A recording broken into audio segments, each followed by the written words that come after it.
அரைக்கீரை, சிறுகீரை, முளைக்கீரை.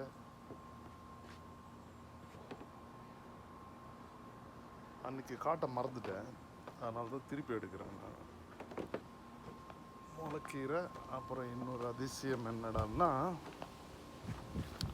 வந்து போட்டிருக்குற ரெட் ரேடிஷ் தெரியுதா? ஃபுல்லாக ஒரு ஃபுல் வருஷம் போட்டிருக்குறேன் அந்த எண்டு வரைக்கும்.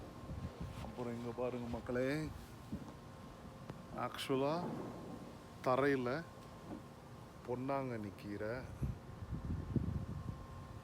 கீரை, இந்த சிறுகீரை, தண்டுக்கீரை, அரைக்கீரை, முளைக்கீரை, நல்ல இந்த எண்ட்லேருந்து அந்த எண்டு வரைக்கும் போட்டிருக்கு.